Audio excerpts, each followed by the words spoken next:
In this video, I'm going to give you 15 reasons why it's not such a great idea just to, quote, be yourself. In previous videos, when I encouraged people to follow social norms of communication, they complained this would make them feel inauthentic. Authenticity is very important, and I strive for it as well, but many of us have a mistaken idea of what it means. I'm Bruce Lambert from How Communication Works. This is a channel where I teach you about communication skills so you can improve your relationships, succeed at work, and be more confident. Let's get into it. Reason number 1. You don't always know who you are. It's impossible to be yourself if you don't know who you are. Haven't you sometimes not known who you are, what you want? Haven't you done things for reasons that you don't even understand? Many of us are trying to find ourselves, and many of us have struggled for years in therapy to figure out, who are we? How can you be yourself when you don't even know who you are? Reason number 2. A lot of us are not so great. Many aspects of ourselves are unattractive, rigid, stubborn, ignorant, petty, jealous, cruel, judgmental, impatient, and so on. Do we really want to give expression to all those aspects of ourselves? That's what it would mean to be authentic. Reason number 3. Sometimes we can't be ourselves. Illness, injury, or circumstance make it impossible to be or do the things we really want to be or do in order to be our authentic selves. In that case, we have to reinvent ourselves in order to have any chance of a life of meaning, purpose, and value. Reason number 4. Attachment to your current self gets in the way of changing, growing, and maturing. Everything is impermanent and in flux, constantly changing. Attachment to anything that's changing is likely to bring only sorrow when it ultimately changes. You can just as easily commit to an idea of yourself that includes the idea that you're adaptable and flexible and capable of constantly changing and growing. Reason number 5. Too often, being yourself means giving in to our most selfish, hedonistic impulses, letting the id run the show. The id is like our dinosaur brain. But is it really desirable or admirable to engage in gluttony, sloth, lust, etc.? Reason number 6. Yourself isn't really yours. You didn't create it. It's not unique to you. You didn't choose it.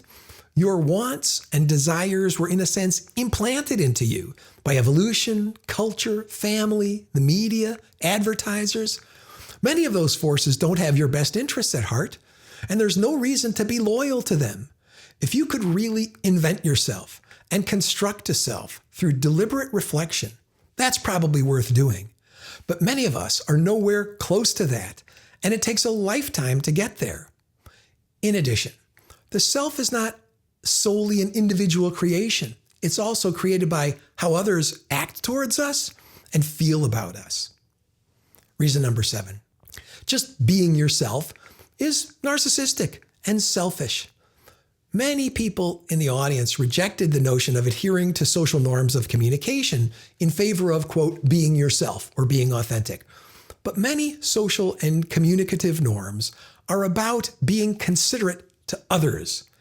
To put it simply, you're not the center of the world, and you're not the most important person in every situation. There's no virtue in selfishness. There are virtues of humility, selflessness, and generosity, but there's no virtue of arrogant entitlement. Check out the School of Life's video on good and bad selfishness in their book on meaning. Reason number 8. Being yourself invites suffering.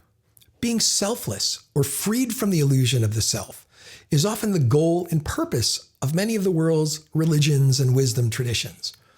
Attachment to the self means being a slave to craving, lust, disgust, aversion, and so on. Whereas deep joy, flow states, and states of awe are often distinguished by their feeling of selflessness. Reason number 9. If you focus only on being yourself, you'll probably never accomplish anything of consequence because you will be unable to cooperate or collaborate in teams. And nothing significant is ever accomplished alone. You can try to point to Steve Jobs or Elon Musk or Thomas Edison, but you don't have their talent. And even they had to learn to cooperate and work with others in order to lead teams. Reason number 10. You will likely never achieve a sense of belonging or intimate connection with other people if you focus only on being yourself. There are two main forces driving most of us: On the one hand, there's the drive towards intimacy, connection, and belonging. And on the other hand, the drive toward independence and autonomy. And these two drives are fighting with each other our entire lives. Both are needed, but an obsession with being yourself will drive you towards autonomy only and leave you bereft of intimacy and belonging. Reason number 11. Being yourself ignores the idea that the modern world demands that we play many different roles in the different contexts that we operate in: home, work, play, etc. So we can't always just be one self. Reason number 12. You're not always happiest when you're being yourself. People report the greatest feelings of authenticity, paradoxically, when they're acting in socially normative ways. It's a strange finding, but it's true. Reason number 13.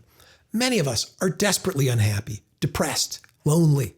We dislike ourselves intensely. Why, under those circumstances, would we want to, quote, be ourselves? Reason number 14. Many of us are extremely underdeveloped as selves. The self, in modern terms, is what's called a reflexive project, meaning it's something we work on our whole lives. The idea that to solve our problems, we should just, quote, be ourselves, assumes we have fully formed, satisfactory selves to become. For many of us, we're still in the process of becoming. Finally, reason number 15. When it comes to communication and social skills, quote, be yourself is especially useless advice. Skilled behavior is not automatic, especially in the beginning. It does not just ooze out of us like sweat. It does not just happen like breathing or our hearts beating.